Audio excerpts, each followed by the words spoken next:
readers from Rock Rebel magazine. Today we're here with the great Dani Filth from Cradle Of Filth. Hi, and the hot. Welcome back, and well, welcome back to Milan also. How are you doing? Good, thank you. So, after 2 years almost, sorry, the release of Hammer of the Witches, another brand new album from Cradle Of Filth is coming out in September, via Nuclear Blast. So I had my own copy, my digital copy yesterday, and I have to say that as soon as I, put the play button, I immediately had shivers down my spine and all over my body, because I think this album sounds so glorious and unique in some way. And I am so sure that everyone is so looking forward to listen to it. I had so many expectations from this album, and I have to say that you didn't disappoint me. So. Oh, that's good. That's good news. I would like to ask you, as my first question, if you were to describe this album, or just let's say to give a snippet or a preview of it, a short description, how would you describe the record? I'd say it was going on the previous record, Hammer of the Witches. It's a step forward.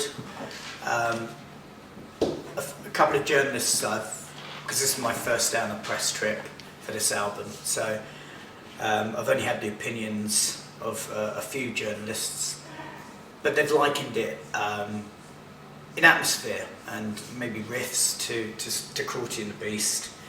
The songs are quite long, quite intricate. Like I say, the emphasis is on being rather creepy and spooky and atmospheric. But there's a lot of very great guitar work on the record. It's fast, it's ornate, there's big melodramatic drop downs. We've worked with a choir, a lot of emphasis on a lead soprano. Liv Christine, formerly of Leaves' Eyes and Theatre of Tragedy, and the guest starlet on Nymphetamine Overdose. She guests on the track called Vengeful Spirit. We shot a video for a song called Heartbreak and Seance, and I think everybody could see that as of the 12th of July, which is next week. I think people will get an idea from when they see the video of the direction of the record, but it's big. It's a big record. Production's great. It's grandiose, overblown, and very much in keeping with the ethos of Cradle of Filth, but I think just expanding on it. Well, this is the second album you released through Nuclear Blast, and the second one with the new band members. Yep. So what kind of contribution did they give to the record? Well, everybody wrote quite prolifically for the record. In fact, we took ourselves away to Brno in the Czech Republic, which is the home of the drummer Marthas and Ashok, one of the guitarists. And we basically had a little bit of a holiday, drank a lot, worked a lot, and collated all ideas for the album. And by the end of the week, we literally had the album written. All we had to do for the next couple of months was then to take it away and polish it, and but essentially we had the nucleus of the record written, and it was good it was a sort of team building exercise, and it really enabled everybody to feel like they were part of the record, and really aided the creativity and the drinking as well. Well, even if it's not really a concept album, the album has a red thread concerning, it deals with the Victorian horror gothic, the ghoulish, the attraction to death, and so many other interesting themes that are kind of fascinating in a way, but also very complex to deal with. So would you mind explaining us something more about the themes, and why not the explanation of the title itself? Well, it's kind of obvious, really. It's taken the book Cryptoriana, it's about the Victorian fascination with death. The Seductiveness of Decay is the sort of secondary title, and it's about, yeah, like the infatuation with death. And the Victorian era was riddled with obscene characters and great literature that explored these themes. You had Jack the Ripper, you had Sweeney Todd, you had Jekyll and Hyde, you had Oscar Wilde doing A Picture of Dorian Gray. There was although it was a grandiose nation, and London at that point was, you know, the crowning glory of the biggest empire that's ever been, there was a very dark and sinister undercurrent to everything. People were exploring, during this great age of science, spiritualism and mesmerism, and, you know, holding seances and visiting black museums, and there was just a very strong infatuation with everything, and almost like a funeral pall over everything. And that's really what the basis of the album is, because I was reading a lot of books like by authors like E.F. Benson, Rider Haggard, Arthur Machen, Robert Louis Stevenson even, Sir Arthur Conan Doyle, and just found everything, the whole flavour of it, really fascinating. And so, although not being conceptual, the album is the stage is set by this Victoriana, by this Victorian era Gothic horror. Mm-hmm. Well, you actually mentioned your cooperation with Liv Christine, the former singer from Theatre of Tragedy and These Eyes, yeah. These Eyes. So, what can you tell me about the collaboration you had with this amazing singer after, you know, the duet you had back in the days for the Amphetamine? The thing was, we were experimenting with one of the songs. I mean, there was something missing from it. It just didn't hit the, whilst we were going through the mix, it just didn't hit the right vibe. And so the producer, Scott Atkins, suggested a few ideas, and one of which being, well, why don't you try Liv then? And it was just thrown out there.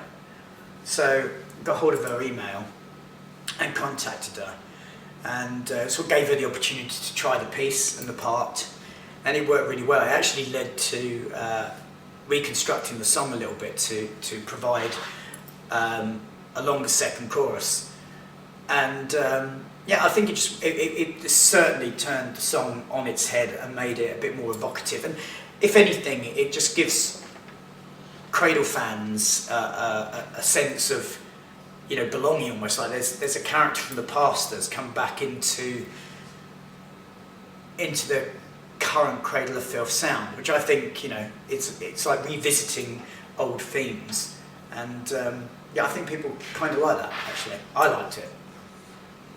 Likewise. Well, I have to say that to me, you're personally a well-rounded, well, a complete artist, if we can say so. A well-rounded. Complete. Oh, okay, got you. Well-rounded. I thought you were saying I was fat. No, I didn't mean that. Well, as I was saying, despite all your commitments with both the bands, have you ever thought of testing yourself with the direction of a movie or something yours? Well, apart from having two bands and a family life, and I don't really have a huge amount of time. I would like to write a book. In fact, I'd like to write a book and then base an album on that book, because I think that would nicely round off a package. You know, really immerse myself in that, so that you can flesh out the songs, so that people who bought the album could then read the book, and then they feel like they've stepped into a whole world. Because you can only express so much with lyricism, because you're within the confines of a song. Even poetry, you get a little bit more out of it, because you're not fixed to a beat or a certain cadence or rhythm. So yeah, that would be interesting. Obviously, everybody wants to film or to be part of the movies nowadays. But the video we shot for Heartbreak and Seance is pretty special, and looks glorious, very evocative.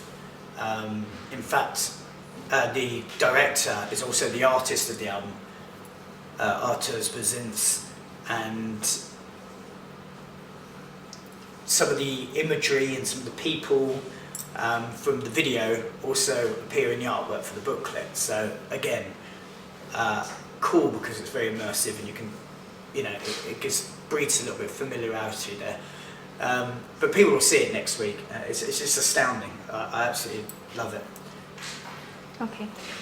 Well, for now you have announced some dates in Ireland and UK, if I'm not mistaken, with Cradle. Yeah. So is there something planned for the rest of Europe? There is, and it's going to be announced very shortly. This year is primarily going to be just Loud Park in Japan and an 11-date, as you mentioned, British tour. But the full world tour really probably kicks off mid-January with a very, very extensive European tour that I think is about 8 weeks long. We're going to have a great support band for that as well. And then we head to America, Australia, Japan, Jakarta, I think, South America. It's going to be very extensive, and hopefully a lot of summer festivals next year. The band's just been taken over by a new manager. We had our previous manager, Faye, since 1996, and having a new manager, it's a different way of working, but he's got these very good, very big, bombastic ideas for the band, and we're trying to get our head round them and get used to it. But he's got big plans, and he wants to get us out there and playing a lot. And we've got deadlines for things, and so yeah, it's going to be interesting. And next year also reissuing Cruelty and the Beast because it's the 20th year anniversary, and subsequently we want to do a proper remix. We already submitted a version of one of the songs to the record company, and because basically it sounds very dated. We want to bring it up to date, but we don't want to lose any of the atmosphere. So I want to be hands-on on it as well. I don't want to give it to someone because it can sound polished, but I don't want it to sound too polished. I don't want it to lose its, its feeling. So yeah, that's going to be next year as well. Okay. Well, it was my latest question, so I would like to thank you for your time. Pleasure. And I would like to invite you to conclude our chat, to our readers, saying something you want to all the people who's going to see this. Yeah, well, if you're going to see this, I apologise about the state of me. It's just so hot here and muggy. I'm even wearing shorts, but hopefully they're out of shot. Yeah, thank you very much for supporting Cradle of Filth. I think if you're a fan of Cradle of Filth and the music we do, then I think Cryptoriana, the Seductiveness of Decay, will be the album for you. I don't think it will disappoint you. It's grandiose, eloquent, fast, slow, majestic, personal. It just ticks all the right boxes for Cradle. It's a continuation of Hammer of the Witches, but just moving the situation to a fresher epoch. So anyway, thanks for your support, and hopefully see you out on the European tour.